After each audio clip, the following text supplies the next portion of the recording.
¿Cuáles eran los abusos en los manicomios? ¿Qué clase de terapias deshumanizadas utilizaban con los pacientes?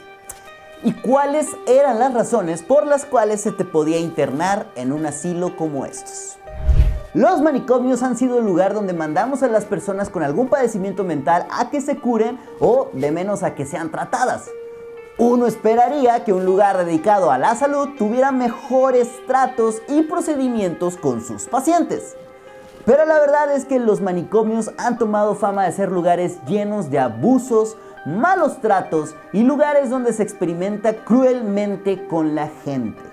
Ya te lo digo yo, que hay quienes afirman que es 1000 veces mejor terminar en prisión que en un asilo mental.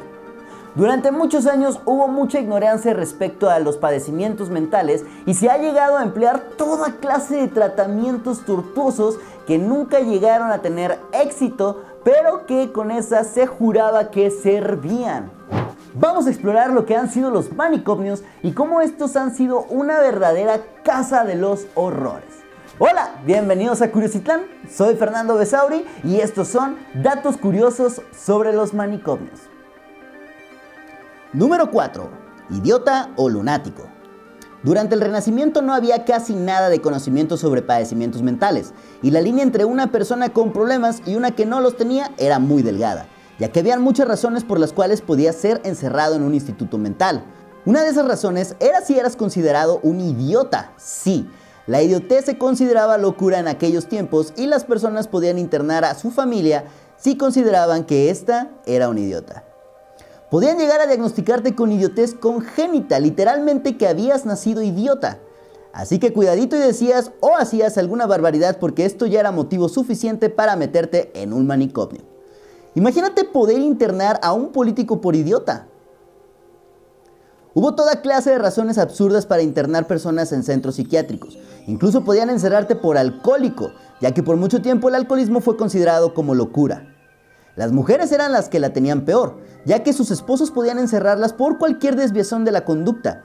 Incluso si ésta le era infiel, el hombre podía argumentar que el acto se habría cometido por locura y la mujer era internada. De igual forma, los científicos, en una época oscura para el avance humano, llegaban a ser considerados locos y encerrados en asilos. También, si los familiares querían deshacerse de algún miembro de la familia, ponerlo en hospitales psiquiátricos era una opción. Pocos se cuestionaban los doctores y aceptaban pacientes así estos estuvieran totalmente sanos. Las personas podían pagar plazas en los asilos para internar a sus familiares y lo triste es que hubo personas que vivieron toda su vida en un asilo, siendo abandonadas por sus familiares. Los criterios médicos no eran muy exigentes en cuanto a quienes podían ser internados.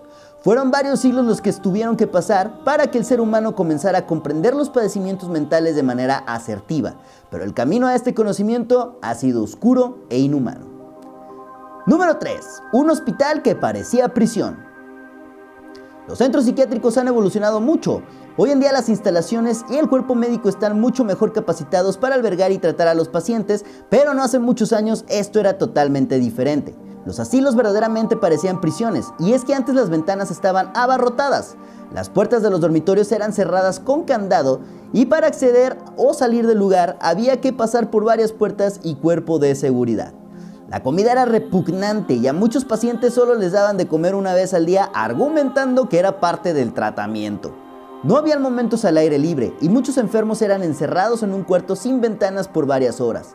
La higiene en estos lugares no era algo habitual y los pacientes pescaban toda clase de enfermedades aquí. Escapar de uno de estos lugares era toda una proeza. Número 2. Utilizaban a los pacientes para experimentos. Una vez dentro de un manicomio podías despedirte de tu integridad, ya que ahí dentro los doctores hacían toda clase de experimentos inhumanos con los internos. Los pacientes eran infectados en las pruebas de tratamientos contra enfermedades. En 1900, el cuerpo médico de un asilo infectó deliberadamente a un paciente con malaria. El paciente sufría de sífilis y los doctores tenían la creencia de que las fiebres de la malaria curaban la sífilis. Y a pesar de que los síntomas de la sífilis sí se reducían, el tratamiento terminó por matar a varios pacientes. No solo eso, fueron muchos los experimentos que se realizaron con los enfermos mentales y muchos de estos murieron a causa de las pruebas. Número 1. Los tratamientos psiquiátricos. Fue enorme la ignorancia que había respecto a los tratamientos para enfermedades mentales, y esto llevó a los doctores a que hicieran toda clase de prácticas que, más allá de ayudar al paciente, lo dejaban peor de lo que estaba. Por ejemplo, se llegó a utilizar una rueda en la que se ponía a girar a los enfermos mentales durante horas a altas velocidades. De igual forma, se llegó a utilizar hierros calientes para marcarlos con la creencia de que esto los haría entrar en razón. Pero lo peor estaba por venir. En los años 30, los doctores comenzaron a experimentar con las famosas terapias de electrochoques, las cuales se empleaban dándole una alta carga de electricidad al paciente en las sienes. Seguro que los doctores de la época creían firmemente que estaban consiguiendo progreso, pero lo cierto es que únicamente encontraron una nueva forma de tortura. Algo que también se puso de moda en esta época fueron las lobotomías, una práctica horrorosa la cual perduró por muchos años.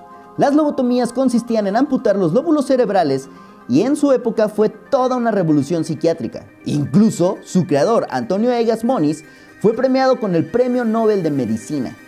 Curiosamente, solo hizo falta experimentar con un simio para que este método se aprobara en humanos. Cabe mencionar que el simio al que se le aplicó la lobotomía murió. En una sola década fueron aplicadas alrededor de 50,000 lobotomías. Las lobotomías podían ser usadas en pacientes con trastornos severos, pero también llegó a ser empleada en personas con ansiedad y depresión. Fue en 1950 cuando se comenzó a prohibir el uso de la lobotomía, aunque esto tardó en ser implementado en algunos otros países. Y eso fue todo. ¿Cuál de estos puntos te gustó más? ¿Te parece interesante el tema de los manicomios? Déjamelo saber aquí en los comentarios, y si el video te gustó, te invito a que le des un poderosísimo like y a que te suscribas al canal y actives la campanita para que no te pierdas ninguno de estos videos. Esto es Curiositlán, yo soy Fernando Besauri y nos vemos en la próxima.